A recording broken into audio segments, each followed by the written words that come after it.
Everyone knows the 1906 San Francisco earthquake reshaped building codes, but they've forgotten the disaster that actually forced America to take structural safety seriously. It happened on January 15th, 1919 at 12:30 in the afternoon on the waterfront of Boston. A massive tank, 55 feet tall, 90 feet in diameter, sat on the edge of the North End neighborhood. Inside, 3 million gallons of raw molasses. What we've always been told is simple.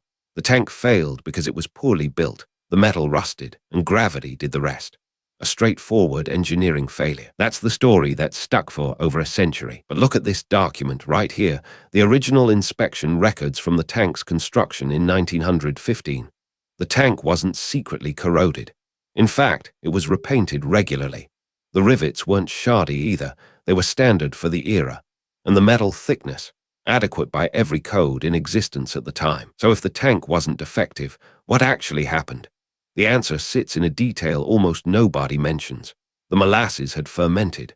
Warm weather in the days before the disaster had caused the contents to expand. The pressure inside built silently, invisibly, pushing against a structure that was never designed to contain internal pressure at all. This is the hinge. The tank failed not because it was built wrong, but because no one had asked the right question. What happens when your storage vessel contains something that changes? The design assumed static contents. It didn't account for chemistry. When the tank ruptured, it released a wave approximately 25 feet high and traveling at 35 miles per hour. The molasses spread across the streets in a brown tsunami, engulfing the neighborhood in seconds. 21 people died, crushed, drowned, or suffocated. The official death toll was higher than the Great Chicago Fire's first-day count. What happened next, though, this is where the real story lies. The lawsuits were brutal. The tank's owner, the Purity Distilling Company, fought for nearly a decade. But here's what's forgotten.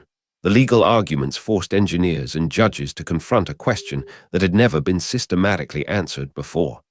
How do you design a container for something you don't fully understand? The settlement over $600,000, a fortune in 1925, wasn't just compensation. It was a bill for negligence of a new kind. Not negligence in construction, but negligence in assumption.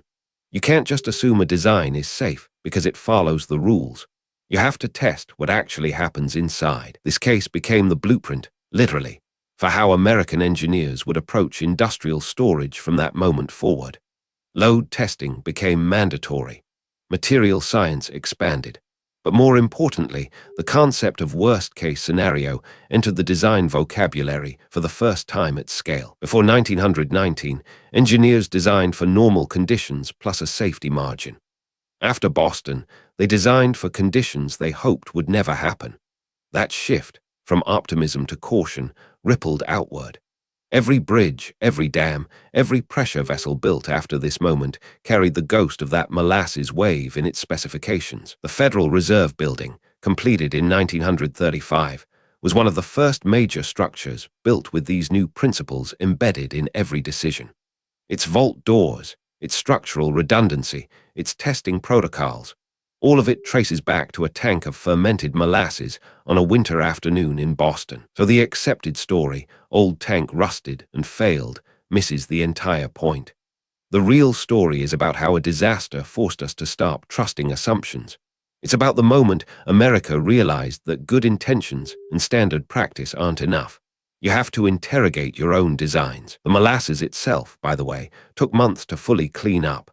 Some say traces of it lingered in the streets for years, but what never washed away was the lesson. Every industrial structure built in the century after 1919 carries a piece of that day in its DNA, in its margins, its tests, its refusal to assume. Subscribe, there's a forgotten story like this one every week, where a single moment rewrote how we build, how we think, how we survive. Subscribe, there's a forgotten story like this one every week, where a